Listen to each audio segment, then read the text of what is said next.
Kita akan melanjutkan dengan video bagian ketiga, yaitu akan membicarakan tentang otot-otot yang ada di daerah leher. Batas-batas dari leher adalah dasar kranium bagian superior dan klavikula di bagian inferior.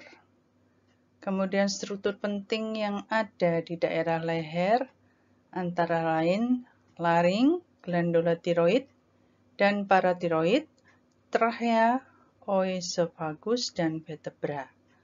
Pembuluh darah yang ada di daerah leher adalah arteria carotid dan vena jugularis.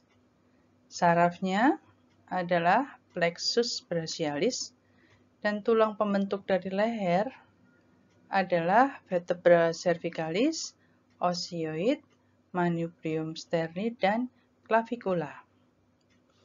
Batas-batas leher ini pada daerah superior leher, yaitu pada tepi inferior mandibula, kemudian angulus mandibula, ujung processus mastoideus, linea nuchaya superior, protuberansia occipitalis externa.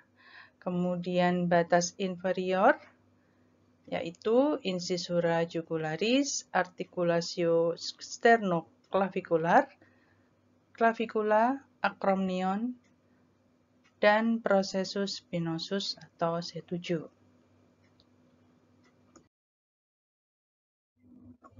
Di sini ada gambar anatomis dari otot-otot leher yang tampak dari anterior dan lateral. Dimulai dari yang paling luar, berlapis-lapis hingga ke dalam. Adik-adik bisa lihat di sini leher terdiri atas beberapa lapis otot yang saling bertumpuk dari lapisan luar ke lapisan dalam. Untuk bisa menghafalkan masing-masing muskulus ini, adik-adik bisa buka ke atlas anatomi, misalnya Subota, dan nanti pada saat praktikum kita bisa melihat secara langsung melalui kadaver yang ada di laboratorium anatomi kita. Berikut adalah otot-otot leher yang dikelompokkan menjadi yang superficial dan yang profundal. Dari luar ke dalam, yang pertama adalah platisma. Platisma ini adalah otot yang luas dan lebar serta panjang ya di bagian superficial fascia yang diinervasi oleh nervus ketujuh. Kemudian yang nomor 2 di lapisan lebih profundalnya lagi adalah musculus sternocleidomastoideus. Dari namanya maka kita tahu bahwa perlekatannya adalah pada sternum, clavicula, dan mastoideus. Ya. Kemudian yang ketiga adalah musculus trapezius. Bagian otot leher yang lebih profundal lagi ada muskuli suprahyoid dan muskuli infrahyoid. Fascia adalah suatu jaringan fibrus yang membentang di bawah kulit atau sebagai pembungkus otot atau organ tubuh. Pada superficial fascia yang ada di leher disebut dengan platisma. Ini attached to mandible atau melekat pada mandibula dan bergabung atau bercampur dengan muskulus-muskulus yang ada di sekitar wajah. Kemudian fascia yang ada di permukaan yang lebih dalam ada 4, yaitu investing layer, pravertebral layer, pretracheal layer, dan carotid sheath.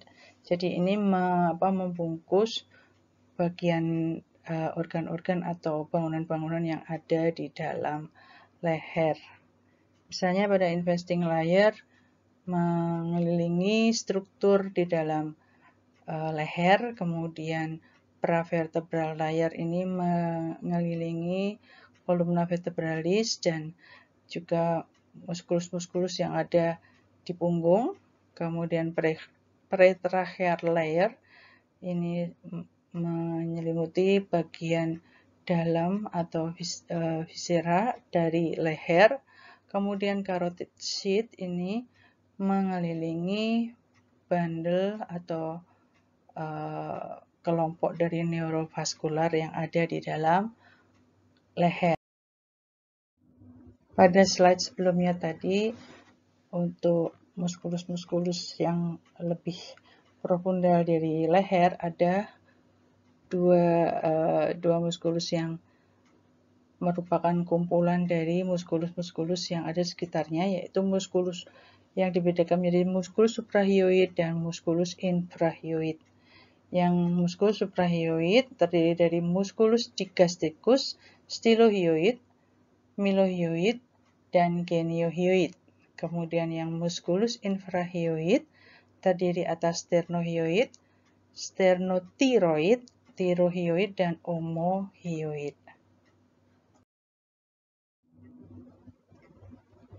Otot-otot bagian profunda terdiri atas otot-otot scaleni dan otot-otot prevertebralis. Otot scaleni dibedakan atas scalenus anterior, scalenus medius, dan scalenus posterior.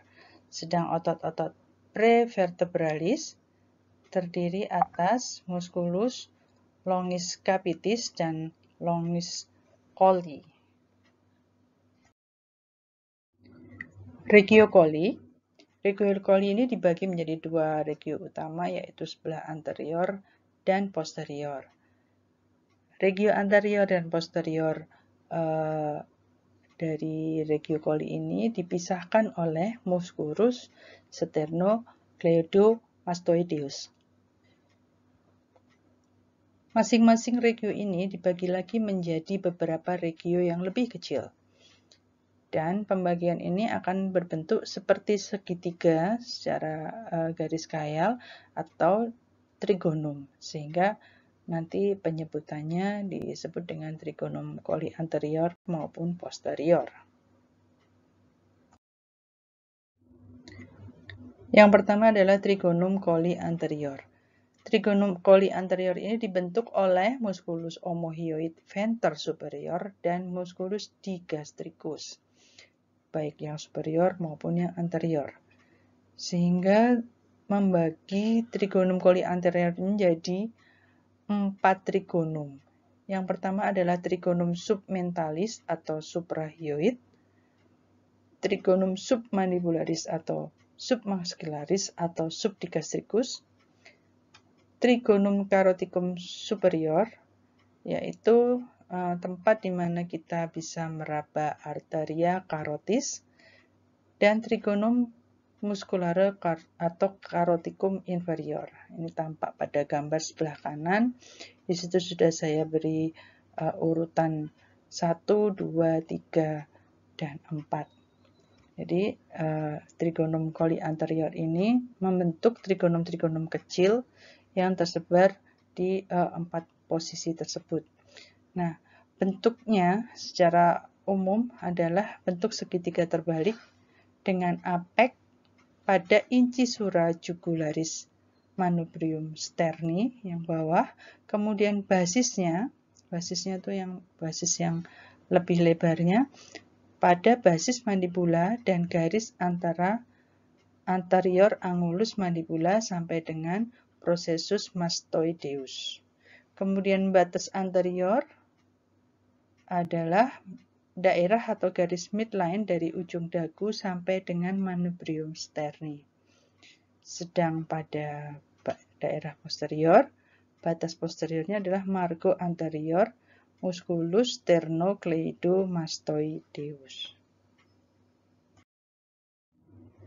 4 trigonum dari trigonum coli anterior kita lihat kembali di sini. Yang pertama adalah trigonum submentalis atau suprahyoid, ventrocranial batas ventrokranialnya adalah mentum, kemudian sebelah lateralnya ada venter anterior musculus digastricus kanan dan kiri, dan sebelah caudalnya ada os hyoideum. Kemudian yang kedua adalah trigonum submandibularis atau submaxillaris atau subdigastricus. Batas lateralnya adalah basis mandibula. Kemudian batas medialnya adalah venter anterior musculus digastricus. Batas dorsalnya adalah venter posterior musculus digastricus. Kemudian yang ketiga adalah trigonum caroticum superior, tempat meraba arteria carotis. Batas dorsalnya adalah musculus sternomastoideus. Kemudian batas ventrokranialnya adalah venter posterior musculus digastricus. Batas ventrocaudalnya adalah venter superior musculus omohyoideus. Yang keempat, trigonum musculare atau trigonum caroticum inferior. Trigonum ini mempunyai batas-batas ventral, yaitu linea mediana. Batas kraniodorsal adalah venter superior musculus omohyoideus, dan batas caudodorsal adalah musculus sternomastoideus. Selanjutnya adalah trigonum coli posterior, yang oleh venter inferior musculus omohyoideus dibagi menjadi dua kompartemen, yaitu trigonum occipitalis dan trigonum subclavian. Ya, kemudian batas-batas dari trigonum coli posterior ini adalah batas anterior adalah sisi posterior dari musculus sternocleidomastoideus, batas posterior adalah sisi anterior dari musculus trapezius, batas basisnya dari trigonum coli posterior ini adalah pertengahan dari sepertiga clavikula ke arah belakang, sedang apeknya adalah sisi posterior os occipitalis sampai dengan processus mastoideus. Trigonum coli posterior terbagi atas dua, trigonum occipitalis dan trigonum subclavian. Trigonum occipitalis ini sebelah ventralnya, batas ventralnya adalah musculus sternomastoideus, kemudian sebelah dorsalnya berbatasan dengan musculus trapezius, sebelah caudalnya berbatasan dengan venter inferior musculus omohyoideus.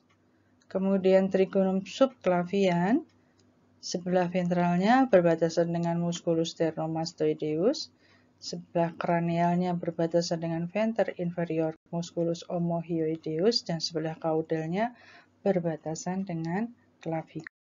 Referensi yang bisa dibaca untuk menambahi pengetahuan otot-otot kepala dan leher yang bisa dilihat di perpustakaan Fakultas Kedokteran Gigi Universitas Gadjah Mada.